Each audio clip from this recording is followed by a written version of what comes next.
you. Welcome. Thank you so much for coming. I'm delighted to see so many women and a few men here because we're going to talk about really perhaps the most genius woman of all time. And I'm very excited about that, Marie Curie. And we are very lucky to have Barbara Goldsmith with us, who is an expert who wrote this book, which actually we have the slide up there, but and we'll be able to sign books later if you would like to get one. And she is an author, a journalist, a philanthropist, and has received critical and popular acclaim for her best-selling books, for her essays, for her articles, and for her philanthropic work. She's been awarded 4 honorary doctorates, numerous awards, been elected to the American Academy of Arts and Sciences, 2 presidential commissions, to the New York State Council on the Arts, and honored by the New York Public Library. She is, the truth is, if I go through every one of her many awards, we won't have enough time for our talk because she is so awarded. But I want to mention that her latest book is this book, Obsessive Genius, The Inner World of Marie Curie, which is a wonderful read, fast and entertaining and fun. So if you are thirsty for some more, you would really enjoy it. But what's amazing is it's really based on the workbooks, the letters, and the diaries of Marie Curie, which have sort of only recently been released because they were sealed for 60 years because they were radioactive and really could not be touched. And even still, you have to use caution and certain procedure to be able to do that. It won the prestigious prize from the American Institute of Physics and its 13 affiliates as the best book of 2006. And she's written numerous other books, but I would like to get started talking about Madame Curie. So we're going to begin, as we always do, with her childhood, with her birth. And this is her as a young woman. She was really born Marie Sklodowska, right? Because she was born Mania was her given name. She was born in Poland, although it wasn't really called Poland because Poland didn't really exist, but it was in Warsaw, which we know to be Poland. But she was born into a difficult time, a time when Russia had essentially oppressed or taken over that area, and it was very difficult for the people of Warsaw, who were basically forced to live sort of under this Russian regime, which included no education really for women, that girls weren't really supposed to go to school in any meaningful sort of way. And it created a lot of hardship for the family. Well, it wasn't a hardship for her particularly that women were taken as inferior in that time. That was for all women. Yes. And when she was born, there was no Poland. Yes. After Napoleon's defeat at Waterloo, at the Congress of Vienna, they divided that country as part of a tripartite state. One part was Russian, one part was Prussian, and one part was Austrian. Unfortunately, living in Warsaw, yes, she came under the Russian influence. And so the Tsar Alexander I did not allow Polish to be spoken. Yes. He made every school use Russian. He made it a federal offense to teach Polish pride. He had every street sign converted to Russian. And people, if they wanted a school diploma, male or female, had to go to a Russian-sponsored school. So she was born into a society that if you taught Polish patriotism, you had to dissemble all the time. Yes. And that went on for years and years. But the result was really, in a way, that her family remained full of Polish pride, and that was very important to her growing up. They just had to do it under wraps, basically. They had to be very cautious about it. As you said, they had to disassemble and reassemble if they were going to talk about that. But it created in her, first of all, a love of Poland. That would really be important in her lifetime. And this nationalistic pride, and also this sort of rebellious, it set up early in her childhood the idea that you could not follow the rules in your quiet heart and proceed in the direction that you wanted to. Certainly did. And psychologically, she and her friends on their way to school every morning would stop at the statue of the Tsar that said, "To the Poles who are loyal to their sovereign." And she would spit on it every morning on her way to school. And so she was born in the worst of times. Yes.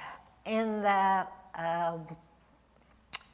she was the youngest Yes. of her family. Right. She was the youngest of 5. I start the book with her standing in front of her father's, who was a physicist, case, and the case has a padlock on it.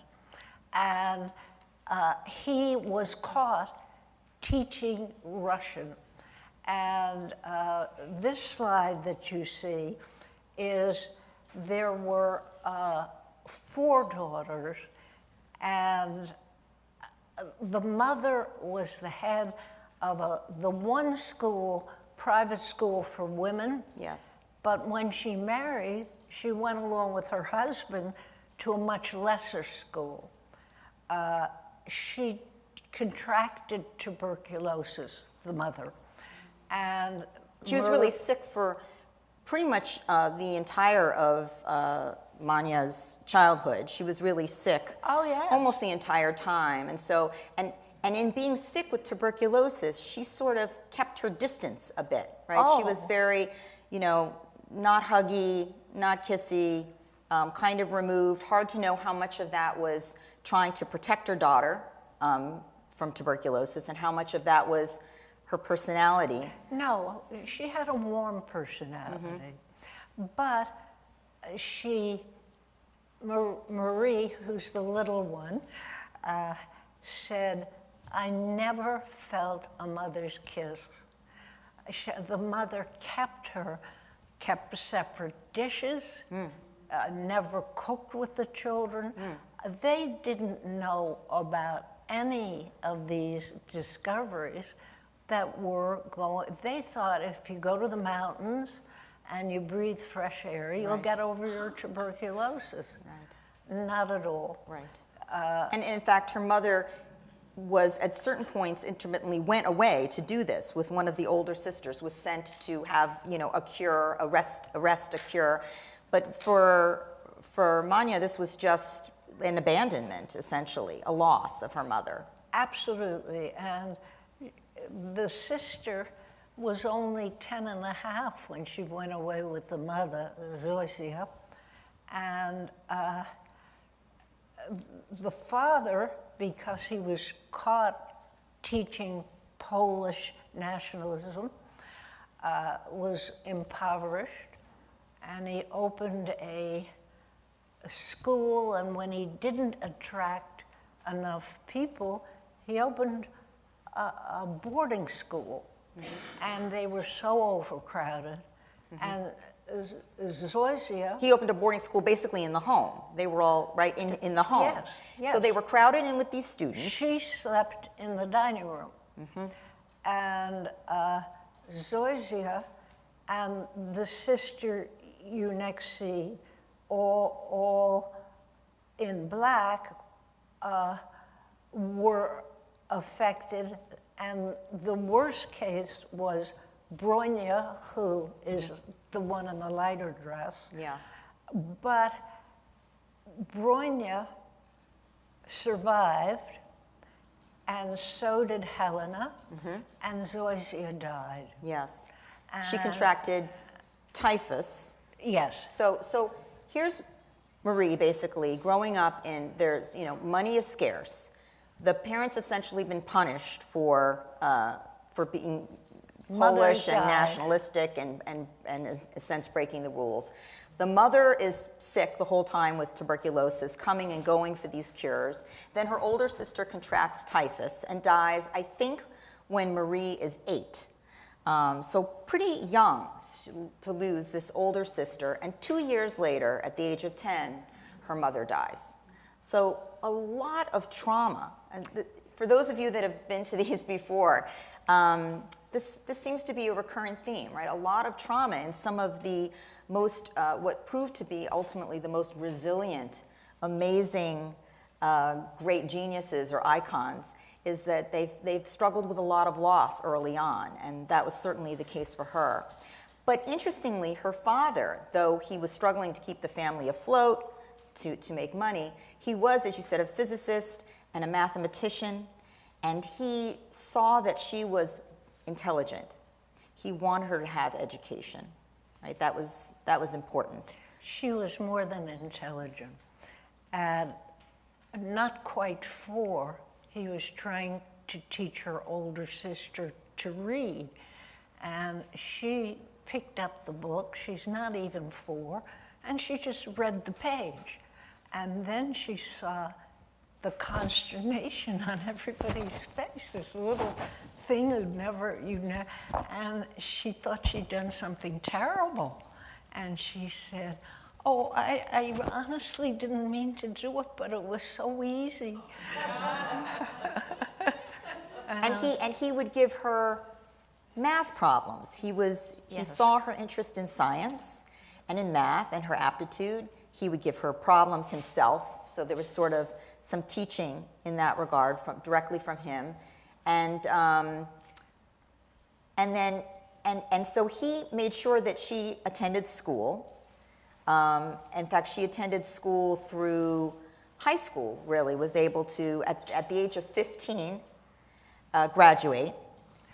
And you mustn't overlook the fact that she paid the consequences when her sister died. There's a pathetic picture of her wearing her sister's coat and walking at the end of the cortege that is leading to the cemetery. Her mother is too sick to go at that point, and she's like a wraith standing at the window watching the cortege. And then Marie, then Mania Skladowska, comes home and hides under the stairs and won't come out. And when she's 15, she has done everything her father wanted her to do, first in everything. All the children, except Helena, the most beautiful of them all, were first in the class. Helena was second and just was so upset. It was a terrible defeat for her. And Marie had a total nervous breakdown. Yes. She went in a room, she pulled down the blinds, she didn't move, and she wouldn't eat, she wouldn't bathe. Today, they might call her a bipolar, but she... I mean, it's pretty clear this was the first. This was the first of many depressions. So she had clearly all the symptoms of recurrent major depression. In those days, right, they called it a nervous breakdown, but precipitated directly by this grief reaction to the loss of first the sister and then the mother. Not something actually that surprising, but they really didn't know what to do for it at that time. And her father, who was a very erudite man, he spoke 6 languages perfectly, and he asked her what her favorite was, And she said, it's Tale of Two Cities. And he said, why? And she said, well, don't you remember, in order to make a little money, Mother cobbled our shoes and sold shoes in the neighborhood. And it's the same tap-tapping. I relate to the same tap-tapping. So sad. You pretty much don't see any happy-looking pictures, actually, of Manya. She looks, even at a young age. No, this is her mother. Yeah, yeah. But I mean, this is her mother. Yes, yes. But you pretty much don't see any happy-looking pictures of her. She really, well, as we go along, you'll see. She looks sad, pretty much in every shot. But this is her mother. Okay. No, that was Marie. Oh, that was her. Oh, okay. Yes. You're talking about the tap-tapping? I'm talking about the mother tap-tapping. Oh, okay. Yes. So this is her as a teenager, essentially. No, that's Early her 20s? in Paris. Paris? When okay. she was attending Thought we had some the chronology. Sorbonne. Okay. So I don't know if we have any young ones. Oh, Nope, and this the is already later. All right. bicycles are So let's not important. move on to that yet, because that's already later. So she was very depressed. She came out of the depression. The father actually sent her to live with family. Yes, that the mother's family. The mother's family that was financially more well off and in a much happier place, in a much happier state.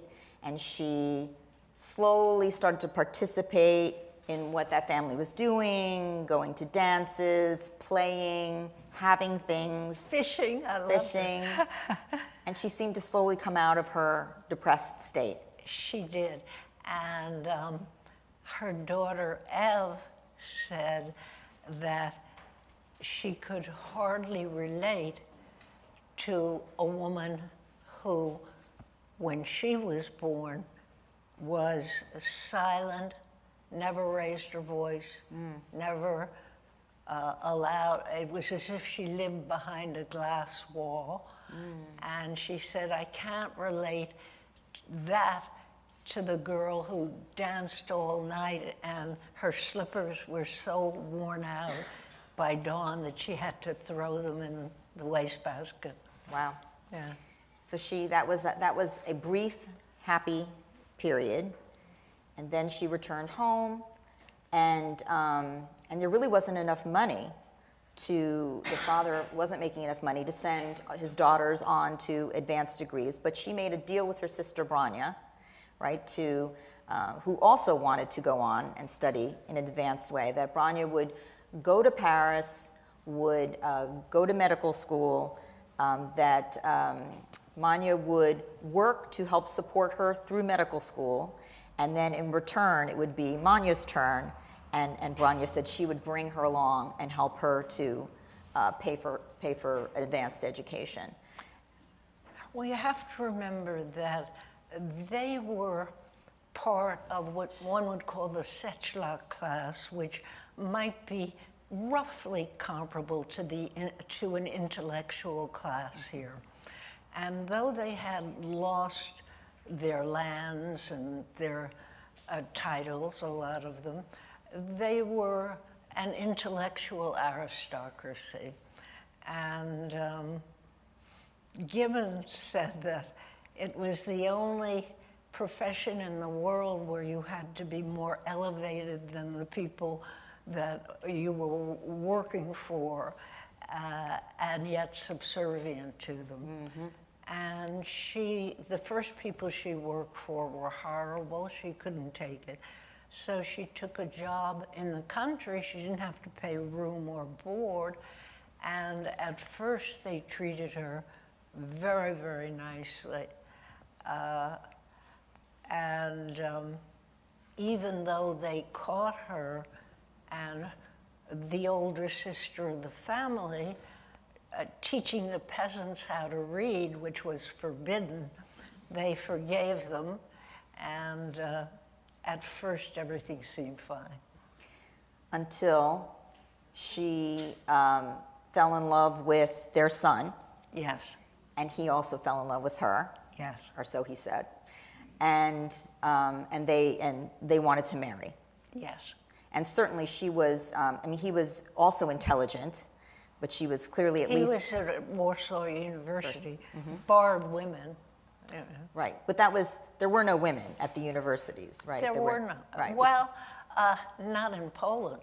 Right, not in Poland, right. So, which is part of why Branja went to Paris to study, where they would Exactly accept right. women. Two things. She could go, and it was free. Right. So, so she is for the first time in love, and really, really in love. And, but the parents say, no way. We'll disinherit you. We'll disinherit you to the son. That this is marrying down in class, and that was unacceptable to them. Marrying a maid, a nanny, of course, unacceptable. And it was also a time where men were accepted as being rakes. If they had a beautiful, bejeweled mistress, that up there, it was Madame Bovary, it was Anna Karenina at the time. And so they didn't have a problem with the relationship. Do what you want, but you're not marrying her. Yes, don't bring it out in the public. Women were ostracized. If they got pregnant, they probably died from childbed fever. It was before Lavoisier invented the very simple procedure of washing your hands before you examine these people. Yes. So, so he when they said we're going to disinherit you, his love sort of dried up. And that no, was... he never. He was in love with her, and one of the things that I just couldn't resist putting in at near the end of the book is that he just never did anything with his life, and ended up one day she passed him feeding the pigeons in the park. Really? Yeah. Oh, that is okay. That's interesting. So she was really heartbroken. Oh, you bet. And also sworn off men. I want my life dedicated to this. But she had lived now through such trauma. Yes. Not only did she spit on the statue, but right near her school, the Russians had killed 4 men, and they strung them up, and they just let the bodies rot there. So she had to pass that every single day on her way to school. There was trauma after trauma. And the loss of that she would marry him really precipitated another depression, which is essentially what would happen in her life. And she wrote her sister, "I'm stupid. I'm really stupid. I can't do anything. I just sit here." Well, all these signs of her not functioning. Yeah. So she really, again, struggled for a period of time with this. Her sister finished her studies, and then at some point said, you know, you need to come here. 8 years it took. So she was like 24 by the time she came? 20, her early 20s. In her early 23. 20s. So all that time she sort of lost, if you will, to education. Right? Well, she didn't, because she used every penny to buy the latest scientific journals. She kept up with her science, and it seemed to be it became obsessive in nature that was a safe place. The science. Yes. Yes. So, I mean, to some degree, if you think about it, right, her father being a scientist and providing sort of nurturing and sustenance in an ongoing way, in a non-abandoning way, with science, it was a safe place, right? It was a safer place, and school was a safer place. And inside her own mind, and not dependent on others, where she could work on her curiosity, as you said, in this obsessive way. That was also a safe place. Yes. And she used the work and the interest to sort of pry herself out of, in a way, these depressive states. She would get very Exactly. depressed, and then she would read and immerse herself in something and sort of push the blackness, the black mood, out of the way. Right. And that became a pattern for her. And her father was a mixed bag, because he expected that his children would all be first, and whatever it took, they were first. But when she began her studies and discovered the elements of polonium and radium, she wrote him this elated letter, and he wrote back and said, well, it's very interesting, but I don't understand what practical use it could ever be. You know, he was a mixed bag. So he was a taskmaster. He had very high expectations, but to some degree, he instilled that in her, right? And she loved the science for the science, but she also wanted her science to have practical implication. Hard to know if that came from him, the idea that what good would it do? That she pursued that as well. She wouldn't be the first woman to fulfill her father's dream. Exactly. That had real impact. So she did swear off men until Pierre, and she was studying at the Sorbonne. She had come to her sister, but didn't stay living with her sister because there were too many distractions. Just to have noise, she preferred to rent a room that was basically cold. I mean, freezing cold, like the water in the bowl to wash your face would freeze, kind of cold. Have almost no food, and really be so dedicated and sort of starving and not sleeping and so on. She became fairly unhealthy. That was more important if it kept her working and kept her studying. And she performed incredibly well.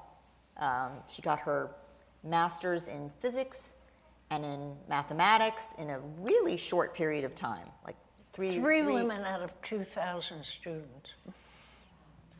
And she was the top. And she was the only one who did the math part of it. Yes. So extraordinarily unusual, and even though they allowed women at the Sorbonne, it was hardly a welcoming, collegial. The men still felt that there were plenty of places that women did not belong. But she scored incredibly high and performed incredibly well, and was so sort of completely dedicated to this, right? No interest in men or social life or anything else. And then while working on a thesis, right, she needed to, she was basically introduced to Pierre Curie to further her work. Yes, well, this is where the myth or the icon that Marie Curie became started, I think. She bought the cheapest ticket she could to France. She sat up 4 days on a stool, and she brought some food, and yet she said she walked off the train and heard someone singing the Marseillaise, and there was this feeling of freedom, and it was one of the happy days of her life. And here's a picture of Pierre and Marie on their honeymoon, and Marie sure met her match in Pierre, because he was exactly the same way. He had no time for women. He said women of intellect are rare.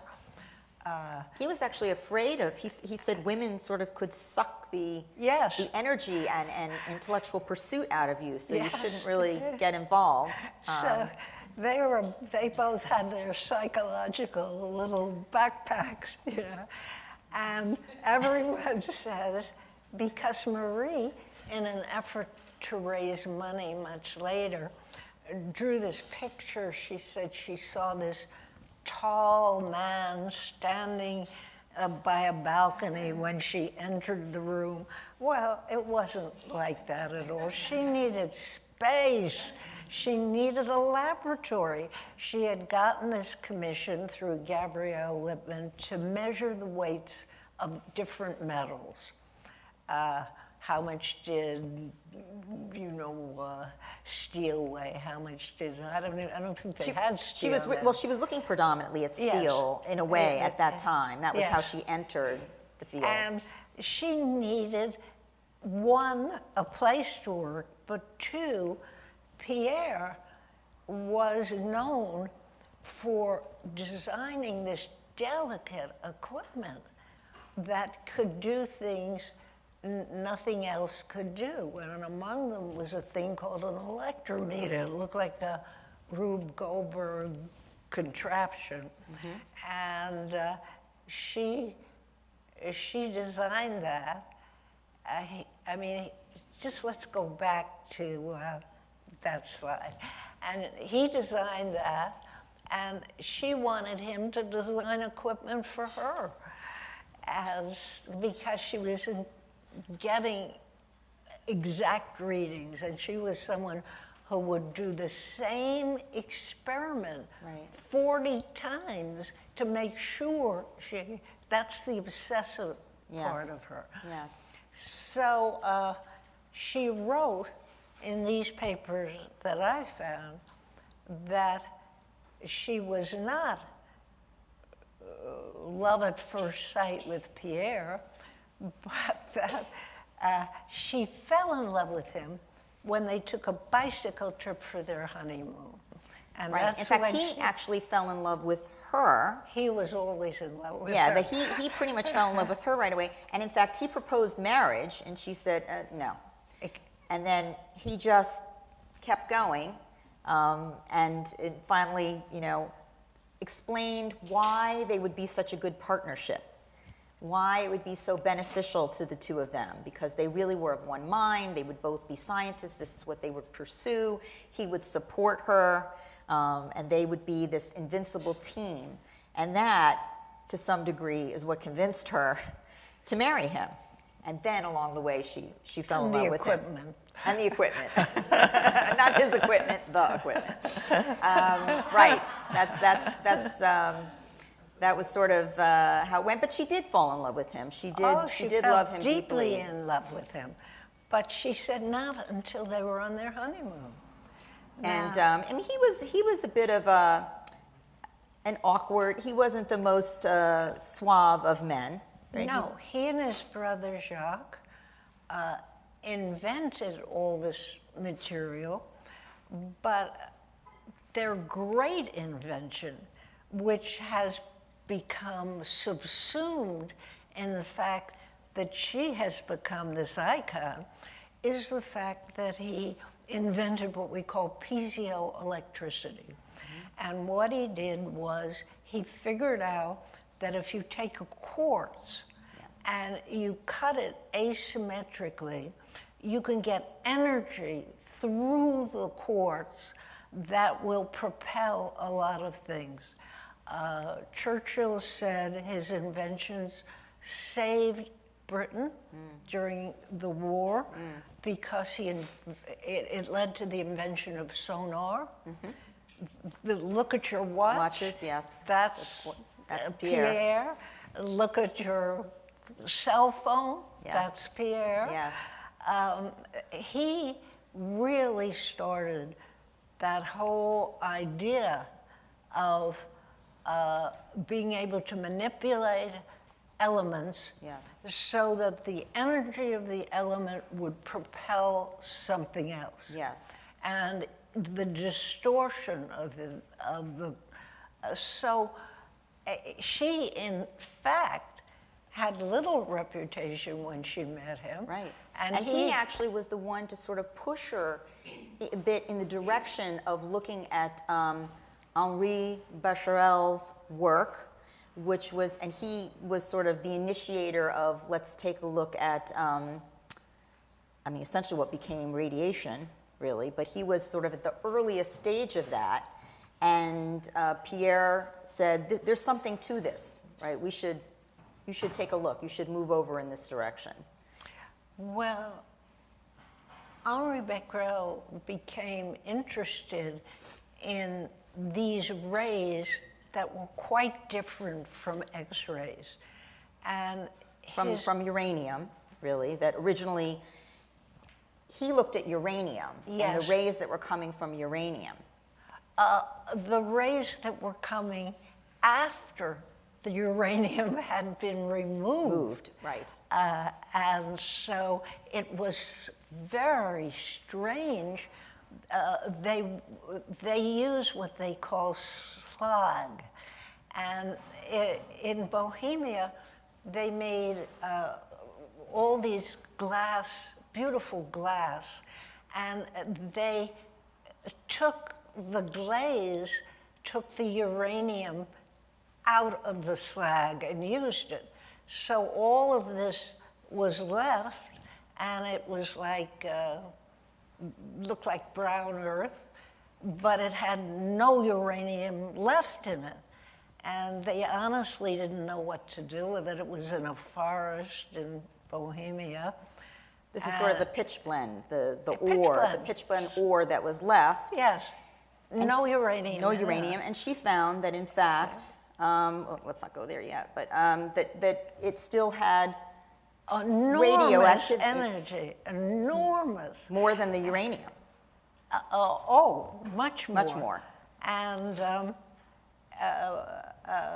these Becquerel actually found the rays, but he was kind of bored with it. What happened with him was he was working with it. He had a photographic plate, and he thought this energy would be released because of sunlight. And so he wanted to put it in the sun, but it rained for 3 days straight in Paris. And so he put a cross on the plate, covered it with a black cloth, and waited for a sunny day.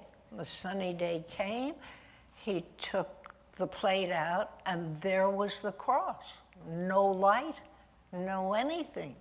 And he realized that this was something quite peculiar, but he had no way of pursuing it. When she went to write her thesis, she wrote it on the weight of metals. And then, I don't want to make this too heavy, he designed a machine that would pick up much more than an X-ray did. Yes. And she was able to continue with what they call Becquerel rays. So she really manually collected all this pitch blend, huge heavy rock, and would make these giant slurries and repeat this, as you said, over and over again. I think it's important to remember they really had very little money. They were living really in a most minimalistic way. Their lab had very little money. She was sort of there to some degree by the grace of the fact that he was a man and he could get support and he could be a professor. She wasn't quite there yet. But she was the sort of, in a way, the workhorse, right? I mean, she would just grind, do, as you said, these experiments over and over and over again with incredible persistence. And along the way, managed to have children, which is, which is amazing. Having 2 daughters who describe her as, to some degree, right, a workaholic who was just in the lab all the time. She was very concerned about their upbringing. She was very... She was, but she wanted them to have the right things. Yeah. She just wasn't necessarily present for it or the administrator of it. Psychologically, she was not prepared to have children. And the older one, Irene, when she was born, every day Marie measured her head and her arms. And she was another scientific widget in the scientific thing. And like many children, Irene longed for her mother, and you know, wouldn't sleep until she came home, and tried to hang on to her when she left the room. And Marie didn't know quite how to cope, and then when she had Eve, she hired a wet nurse because she didn't want to have to nurse that child, and she felt guilty about that, that the lab had more pull. She had certain ideas that's jumping sort of out of sequence that were wonderful for a woman her day. She insisted on exercise, good nutrition, and a superb education. So she sort of did intellectually what was best for them, if you will. That was the closest she could get to sort of mothering in that nurturing sort of way. But science was always sort of top dog and really at the forefront. Irene showed great mathematical, scientific ability. Eve, who was an enormous beauty, I knew her very well. She died at 103, and it was really amazing to know the daughter of Marie Curie. And she was a piano prodigy, and people would come to hear this small child playing the piano. And Marie said, there are just days when I can't stand that noise. Yeah. So really, science was the only valuable thing, which was difficult, actually, I think, for the daughters, in the sense that, right, the oldest took to the science and used the science as a way of attaching to her mother and being and pleasing her mother and being involved with her mother. And when the younger daughter did not, though she was highly successful in her own right, as a journalist, as a war journalist, that didn't get any kudos from Marie. Not at all. Not at all. Not at all. I think it's also, so of course the work that she did with Pierre ultimately won the two of them and Henri Becquerel the Nobel Prize. She is the first woman to win a Nobel Prize, the first woman to win in two different sciences, the first woman to win 2 Nobel Prizes, and not that there wasn't some pushing back, that when she was going to win this first one, there was some sort of back-channeling attempt to say, no, it was all Pierre, you know, she was just in the background. It wasn't even an attempt. They made her sit in the audience while Becquerel and Pierre Curie were on the podium. And there was a lot of people that tried all these maneuvers not to give it to her. In a way, the fact she was in the audience allowed Pierre Curie to say, look, I was just the assistant in this. I didn't do it, she did it. And he went through every step of what had happened. And in fact, including saying that if she doesn't get it, I will not accept it. that was earlier. They didn't want to give it to her. You know, it's interesting. There's a study that just came out recently about the fact that the partner that you pick to marry has a lot to do for women with how successful you're going to be. And clearly, I mean, to some degree, even though it was her success, he really supported her. I mean, he was like, we are a team, and it wasn't a competition. It was a togetherness, and that he was willing to say, I'm not going to accept the award if she does not rightfully get the award. She chose well in that sense. And I think the other thing that's really notable and important that we get in is that along the way, as they did their work, it was pretty clear that there was something about this radiation that wasn't necessarily so safe, right? That he, at some point, had wrapped a test tube to his arm or and in his pocket to see sort of what would the long-term effect be. And of course, a wound developed that took weeks and weeks to heal, burns. So they were like, wow, this is great. You know, this has fantastic implications, which ultimately it did. But it also was a signal, and certainly as Pierre became unwell, pain in his bones and sort of fatigue and so on, it was obvious to even somebody not as intellectually gifted as these two that there was maybe something not so safe about this radium that they were working with. And yet, she continued to do everything exactly the same, right? I mean, expose herself and just sort of march on. And I think that to some degree, that kind of, let's say, maybe masochistic behavior is important. It, ended up being important to her work, sadly.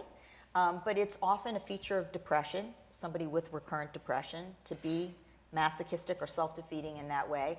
And also, in terms of the only mother that she knew was this mother who was sick all the time, that to some degree to be not well may have, at least unconsciously, provided an attachment to her mother, So, but clearly the two of them were not so well.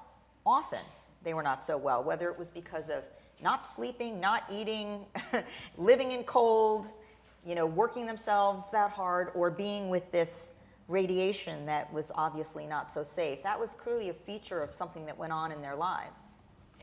And they were both alike in that Pierre Curie wrote, an ideal life would be to live together without any other human beings. And the other human beings were just intruding on this Crookes tube of a relationship with no air. But you are right. And of course, the thing that struck me the most about Pierre's Nobel Prize with her was that Nobel had just patented dynamite. And that's what started this scientific prize. And he wrote that in the wrong hands, radium could be the most destructive element that was ever known. And it could be used for good. They thought it could cure disease, or it could be used for horrific reasons that he hated to contemplate. Right. So there was a knowledge of that was the case. When they asked Ernest Rutherford, who was a scientist who was working in England at the time, also very gifted, he said, why didn't Pierre just say, you could blow up the world? He should have just said, you could blow up the world with this.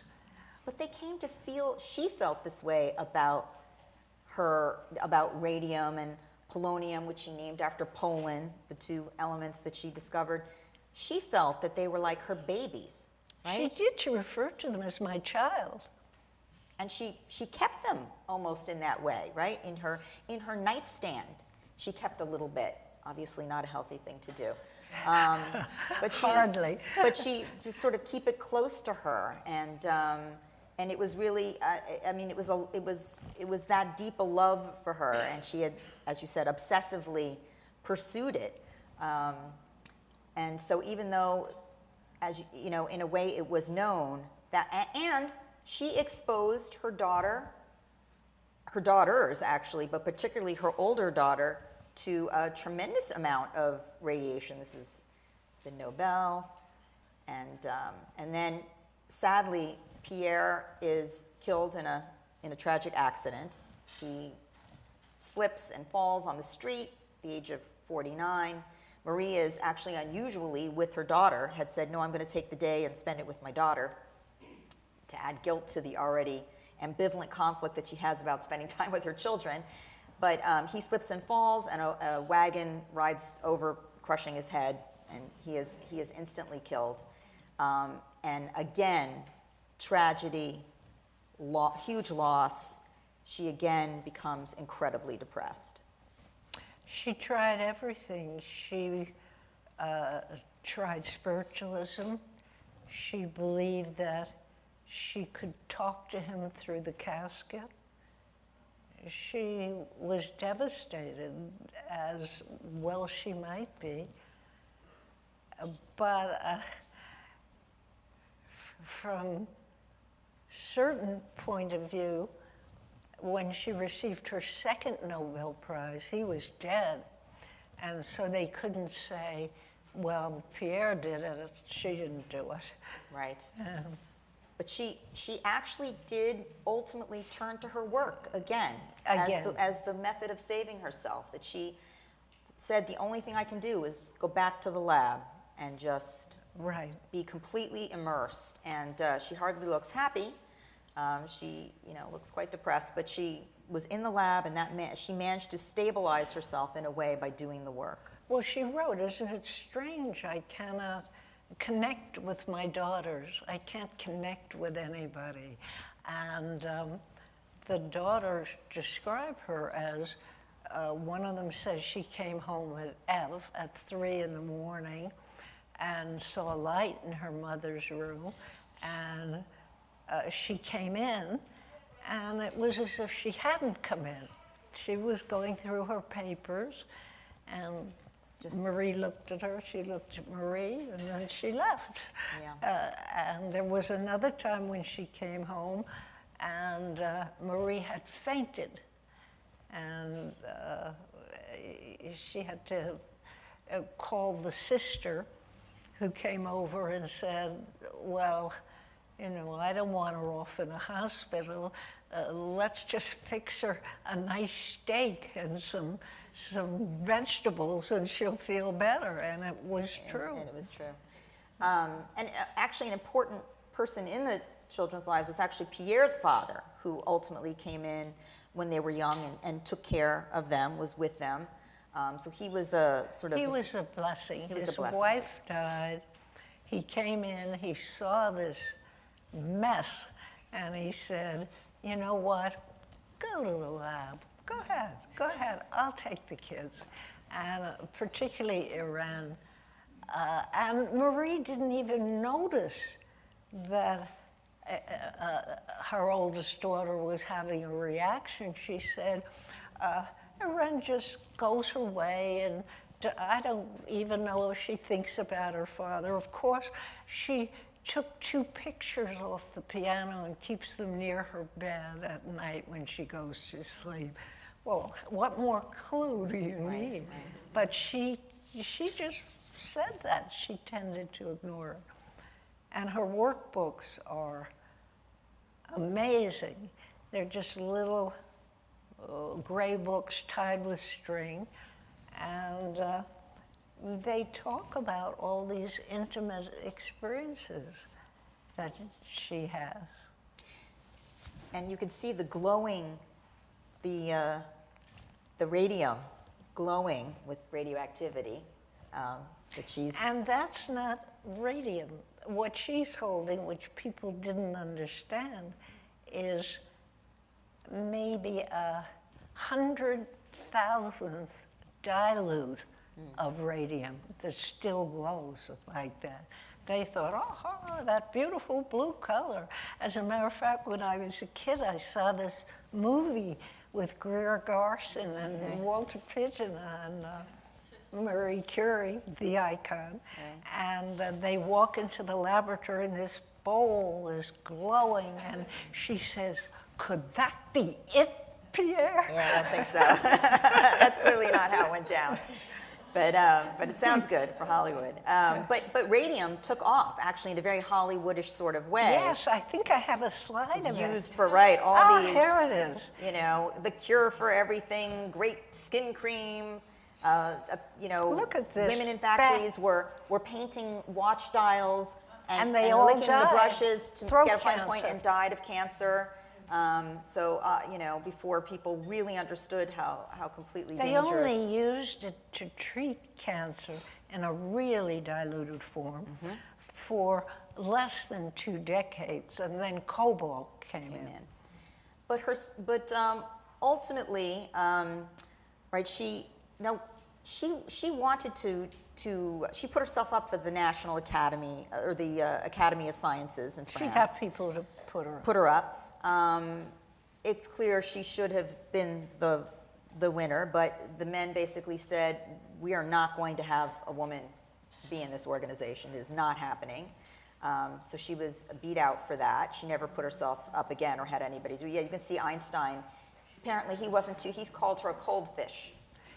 Cold as a herring. Cold as a herring, yes. She's didn't think too much of her. Herring. But she did actually find another love, Paul Langevin, who was actually a student of Pierre's, and they began a fairly torrid affair. Unfortunately, he was married, and that wasn't his first affair. And while she was, sounds like pretty engaged with him, when his wife found out, she tried to disgrace Marie by taking the letters between them and releasing them just as the second Nobel was being presented to her. They actually asked her to not come to to receive her prize. Had they known of this affair, they wouldn't have and awarded she her. wrote the great letter, which I found, saying, in effect, my work has nothing to do with my personal life, so I will be there to collect my Nobel Prize. And it's a long letter, but it's just amazing. My work has nothing to do with my personal life, but talk about her depressions and psychologically what it did. She got the prize. She had the depression of all depressions. She didn't see her children for 1.5 years. And then finally, it was World War II, and she roused herself. Irene was 18. She dropped her with X-ray equipment in the middle of the war to see where the shrapnel had gone. And they basically created these sort of mobile X-ray they units. called them Petite Curies. She got all the rich women to donate their cars, and they fitted them out, took them out in the battlefield, and X-rayed. And so, in other words, at the time, you know, there was sort of no way to know, was that bone really broken? Was that bullet really there? Yeah. And so, you know, men ended up with, you know, amputations in places they didn't need them. And, you know, it really changed the nature of treatment. It really vastly improved. Unfortunately, it also exposed both Marie and her daughter to huge amounts of X-rays. I mean, they didn't have, you know, lead aprons protecting anybody. So they were both exposed to that, which ultimately presented, you know. Well, the X-rays were pretty, I mean, you shouldn't have a lot of X-ray, but they were pretty weak, and that's where people started to confuse X-rays with radium treatments. And they have nothing really to do with each other. The X-rays in the field were terrific. But boy, was Irena a knockoff of the mother, in that she writes that she worked all day with these wounded, and she slept in the mud, and she feels like she has a mission, and she's full of life. So that was her. Yeah, she had really bonded with her mother. Yes. But ultimately, her exposure also caused an early death for her. Her husband called it the family disease. So but not before she won a Nobel Prize, and they were, of course, the first mother-daughter to win Nobel Prizes. So quite an incredible family. So this was one of the units This was one of the Petite Curies. and the two of them. That's, yeah, Irene The war. and Marie. She's teaching other women how to go out in the battlefield. And this was really important to Marie because it was not only, now the discovery was being used for good. And in the wishes of her father, so to speak, that there would be a practical application, and it was really doing something that, that really revived her. And it also set her sort of on the path to, well, to fame and celebrity, which she didn't like particularly at all, other than figuring out ultimately how to use it to fund the lab, to get more radium, to be able to continue to further the work, something that this American woman, Missy, I don't remember. Maloney came and said, you know, you're not raising funds in the way that I can teach you how to raise funds, right? Come to the United States, and we will get you money, and we will get you radium. Oh, yeah. Headline when she arrived. Curie kills cancer. Yeah. Yes. Should we wind up so people can ask questions? Let's do that. So, right, we'll talk about her end at the end, but let me make sure that we get a chance to answer any questions people might have. Anybody? Questions about Marie? Yes? When I was about 7 years old, which was about 65 years ago, I had issues with sore throats and earaches, and I took 3 radium treatments, and it solved the problem. Except that I'm under constant threat of thyroid cancer. Except what? I'm under constant threat of thyroid cancer. Because it was near this area. Remember when I was the smallest kid, we'd go into shoe stores and we'd wiggle our feet in these little machines. They'd show what was going on with the bones.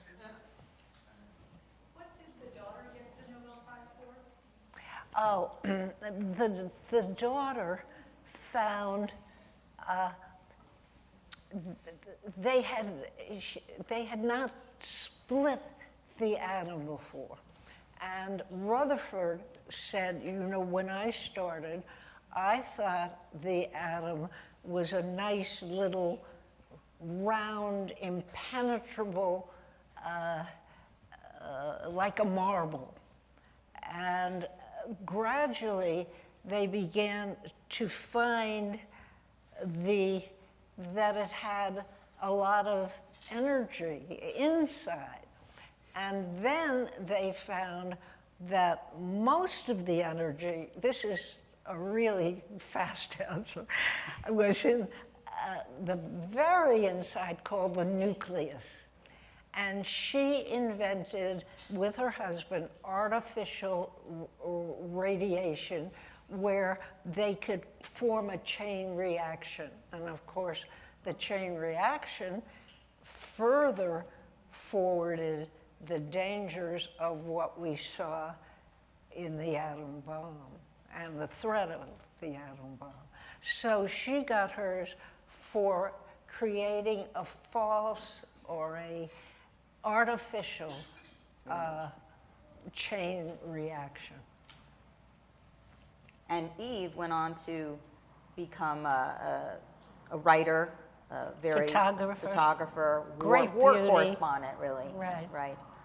Also, it's interesting that Paul, the man that Marie had the affair with, they broke up after the letters came out. He went back to his wife. They stoned her house. They called her a Polish whore. They called her a Jewish.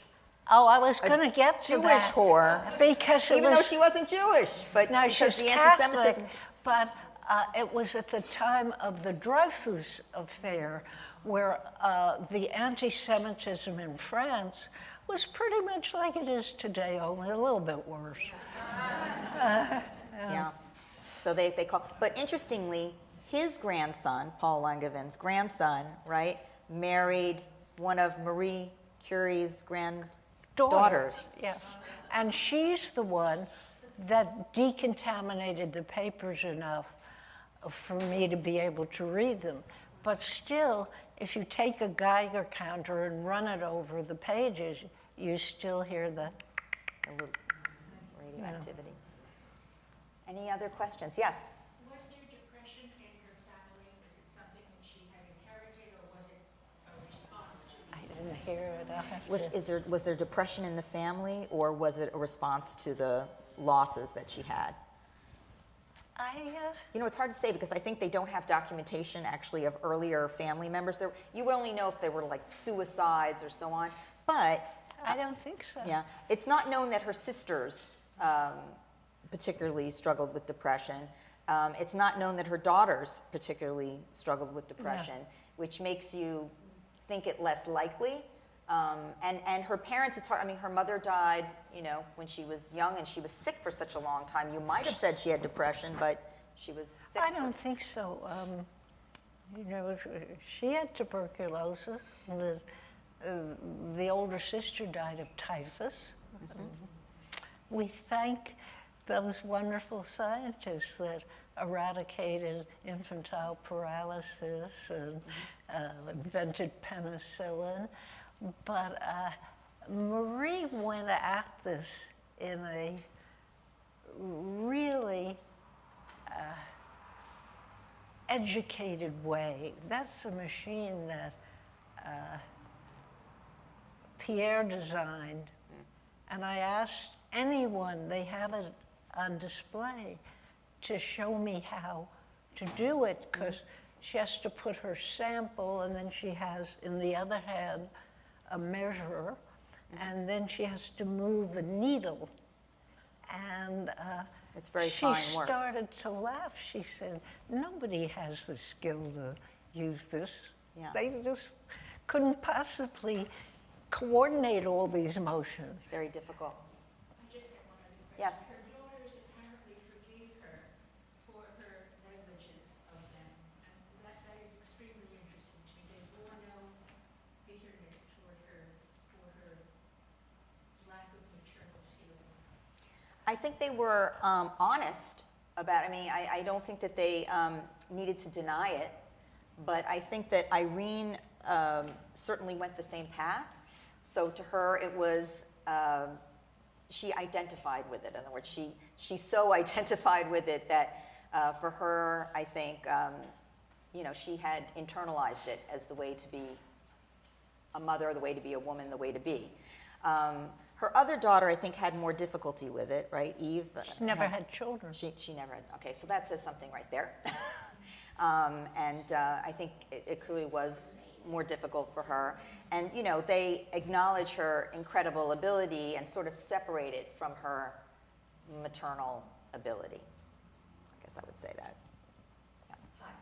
Yes. Well, it really is an extraordinary study of genius and how compelling the work was to this woman. And it just reminds me of artists and composers that are driven Yes. to forget their personal lives and just concentrate on this glow, this radium that is in many creative people's lives. Yes, I Thank think. you for doing I this. think that certain characteristics, which sometimes we think of as problematic, like being obsessive. You know, you see obsessive people where it's really destructive in their lives, and or it makes them suffer. But you know, there is an upside, and clearly the upside, that the fact that she ruminated. You see, depression does not necessarily correlate well with high creativity or even high output, but rumination, which is a characteristic of depression, where you think about a problem and you think about it and think about it over and over again, can obviously make you suffer. But in the case of a scientific problem, makes you produce a large quantity of solutions potentially to the problem. And some of them are more likely, if they're in high volume, to be fantastic solutions, you know, genius solutions. And so that, combined with incredible drive, ambition, grit, and resilience. So she had traumas that she overcame when she was young. Sometimes you have so many traumas that they may beat you down and you can't. But in her case, she overcame them, and they built a certain resilience in her, where she was willing to tolerate, or more than tolerate, you know, terrible conditions, terrible things that happen to her, and just keep rising above and sort of marching on. And I think all of those ingredients, I mean, obviously with an incredible intellect, but that deep curiosity and that deep drive really drove her to be, you know, something quite extraordinary. And the other thing was that she never, it wasn't that she didn't play by the rules. She didn't know the rules. She didn't care about the rules. In a time when women went nowhere unescorted, Pierre would come to her little loft. She'd pull out the trunk. He'd sit on the trunk, and they'd talk science. You know, it never occurred to her. She wrote her father and asked him, please, to send her an iron from Warsaw, as if she couldn't buy an iron in Paris, you know. Oh, and for her wedding dress, who gave her someone was getting her the wedding dress, and she said, just make it black so I can then wear it to the lab afterwards. That was her whole sort of modus vivendi was focused on this one thing. And sadly, because ultimately, you know, what she worked with was dangerous, and she really ignored the danger and sacrificed instead, at least unconsciously, for the purpose. She died of aplastic anemia, which is, you know, your bone marrow stops producing red blood cells, which is, she was 67, I think, was she 67? 64. 64. She was in her, like, I'll look it up, mid-60s. And her daughter also died early of basically a similar related illness. Eve, who was less exposed, didn't go to the lab with her mother all the time. She was, in a way, more exposed because she was working with polonium, which is even stronger than radium, but it has a very short half-life. It's finished in 6 days. And she had a fresh tube of polonium, and it broke on her counter. Yeah, she was 67. Yeah. So it was early. So she was, I mean, before her time, no question, and definitely a result of the work. She was buried with Pierre, and actually she is the only woman to, they excavated them and buried them in the Pantheon as a you know, French the only honor. woman who got there of her own merits. Of her own merits. Right. Not from marriage, not from, exactly. Of course, there are innumerable measurements named after her, awards named after her. She is, you know, Streets. Streets. She Cool. is one of the most the decorated. biggest bill they ever had. Now it's a collector's item. But we usually, you know, but you know, it's really important to remember what she had to overcome as a woman, really every step of the way. Oh, yeah. And clearly did to be, you know, I think rival anyone for the top of the list of geniuses of all time, really. Yes. I always am thankful that this, with her death, I could stop studying the science, because now when I get these papers, they have 20 signatures on them from all over the world. There's a great pool of scientists, so that the virtuoso scientists like Rutherford, like Lisa Meitner, who was equally gifted, they don't exist anymore. It's a conglomerate of a whole group. Teams. It's a and team approach. it's also beyond my understanding. Thank you so. What year did she die? I'm sorry. Oh, she died in, let's see, 34. So 1934. She was 67. she's 67. What happened to the younger daughter? Well, Erin had, she's the one that won the Nobel Prize, great scientist. No, the younger one, Eve. Ev, Yeah, she was. she married the head of the United Nations, and she lived at One Sutton Place South until she was 103, and then she died. What happened to Irene, or Irena, her children? She had children I They're think both they are. Yes. One's a physicist, one's a doctor. Yeah. Yes. Yes. In the sciences. Yes. Didn't the younger daughter write a book about her mother? And Yes. So what was your take on that? She did. Ev's book about her mother is sort of one of the foremost biographies. Oh, on yes, Marie she Curie, wrote yes. it in 1934, and I was always taken with the following. She called it Madame Curie by F. Curie. And I said to her, why didn't you call it Marie Curie by F. Curie? Why did you call it Madame Curie by F. Curie? And she said, oh, I couldn't call it that. It would have been much too intimate. We'll have to stop. Yes. Thank you so much. Thank you you. for coming.